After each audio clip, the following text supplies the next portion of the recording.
We provide you the platform to turn your dreams into reality. Give wings to your aspirations with KR Mangalam University.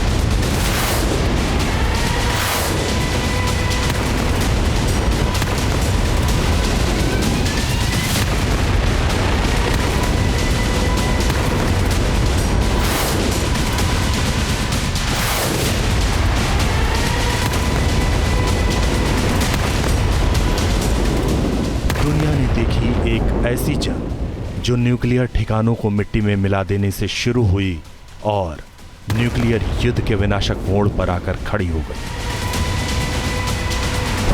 Middle east का एक ऐसा विनाशक war zone जहां रेत के हर कतरे में खून के छींटे हैं और इस वॉर जोन में दुनिया के दो ऐसे कट्टर दुश्मन आमने सामने हैं जो एक दूसरे को मिटाने के लिए कुछ भी कर सकते हैं, कोई भी बाउंड्री पार कर सकते हैं। ये कहानी है ईरान और इजराइल युद्ध की, जिसके सीज फायर में इतना फायर भरा हुआ है कि पूरी दुनिया में आहट सुनाई दे रही है कि क्या ये युद्ध एक नए परमाणु युद्ध को जन्म दे देगा। वर्ल्ड ऑर्डर चेंज होता जा रहा है। अब ये what is the role of the non state actors, ये भी सामने आ गया। हुतीज, हमास, हिजबुल्लाह, इनका क्या रोल है, ये कैसे पनप रहे हैं।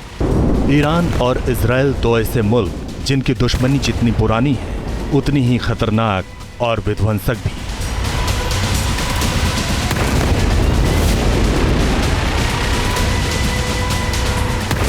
एक तरफ इजराइल जो दावा करता है कि वो एकमात्र यहूदी राष्ट्र को सुरक्षित रखने के लिए लड़ाई लड़ रहा है, दूसरी ओर ईरान अपने परमाणु जिद को पूरा करने के लिए अमेरिका से भी भिड़ जाता है, किसी भी प्रतिबंधों या धमकियों की परवाह नहीं करता।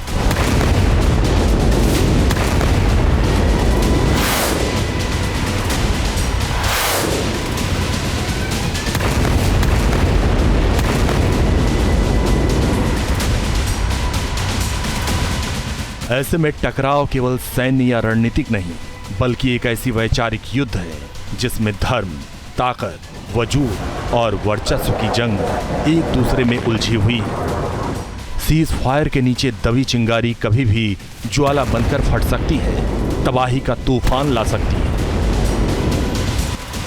जिस ईरान के न्यूक्लियर प्रोग्राम की ईंट से ईंट बचा देने के लिए अमेरिका और इजराइल ने भयानक एयर स्ट्राइक की थी, लाखों टन बारूद ईरान के सीने में उतार दिया, उस न्यूक्लियर प्रोग्राम को ईरान फिर से धाड़ देने लगा है। अमेरिका इजराइल के साथ साथ वैश्विक एजेंसीज को ईरान खुलेआम चैलेंज कर रहा है, धमका रहा है कि ईरान झुकेगा नहीं।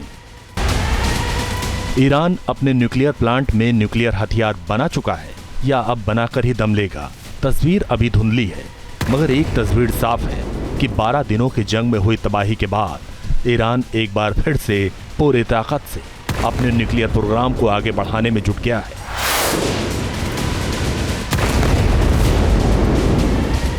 जिसे इजराइल किसी भी कीमत पर बर्दाश्त करने वाला नहीं है। यही वजह है कि एक युद्ध ने एक बड़े युद्ध, महायुद्ध का प्लॉट तैयार कर दिया है।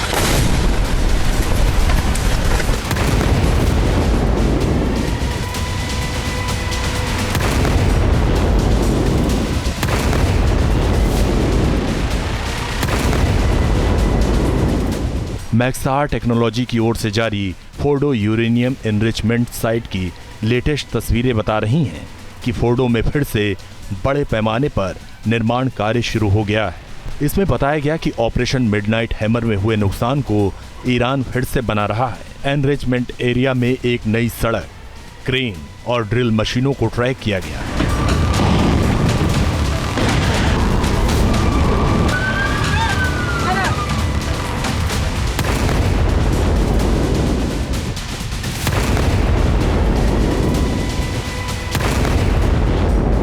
सबूत ही काफी है ये बताने के लिए कि फोर्डो का जो किला महाशक्तियों के निशाने पर है वो ईरान के लिए सबसे अहम है।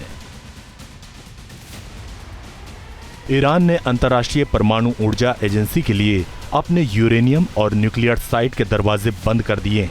अब IAEA इंस्पेक्टर ईरान के किसी भी यूरेनियम प्लांट या एनरिचमेंट साइट पर तब तक एंट्री नहीं कर पाएंगे जब तक तेहरान से मंजूरी न मिल जाए। इसके अलावा अमेरिका इजराइल सहयोगी देशों के लिए दूसरा झटका ये है कि ईरान NPT यानी परमाणु अप्रसार संधि से भी बाहर निकलने की तैयारी कर रहा है। मतलब ईरान अपने न्यूक्लियर प्रोग्राम से हर वैश्विक निगरानी को खत्म कर फ्री हैंड होना चाहता है। और टकराव का सबसे बड़ा फ्लैश पॉइंट यही है कि क्या 12 दिनों के युद्ध के आगे परमाणु युद्ध है।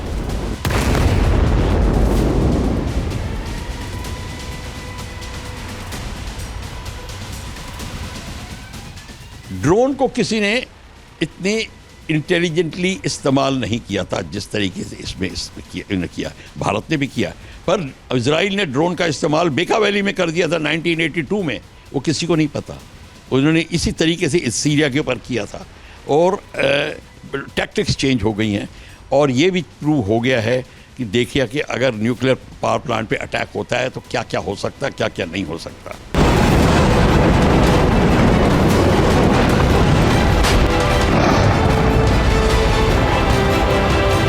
ईरान बेखौफ होकर न्यूक्लियर हथियार बनाए और उसके दम पर धमकाए।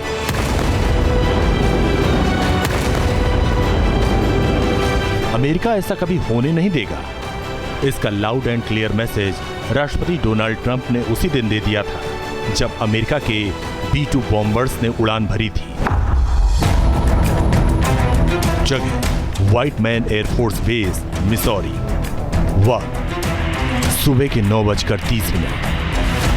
ये वो वक्त था जब अमेरिकी strategic airbase white man Missouri से अमेरिकी B-2 बॉम्बर एक खास कोवर्ट ऑपरेशन के लिए निकले। ये थी ऑपरेशन मिडनाइट हैमर की उड़ान। यहाँ से ईरान के फोर्डो प्लांट की दूरी 11,102 किलोमीटर है। ये वही दूरी है जिसे अमेरिका के B-2 बॉम्बर ने तय करने में 37 घंटे लगाए। ऑपरेशन की शुरुआत में उसके खात्मे तक B-2 बॉम्बर 37 घंटे तक हवा में ही रहा। हवा में ही रिफ्यूलिंग हुई।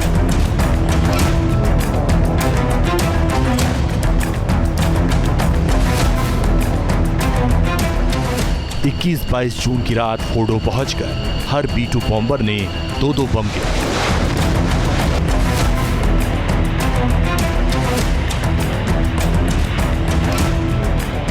एक GBU-57 बंकर बस्टर बम में 13,600 किलो वजन था।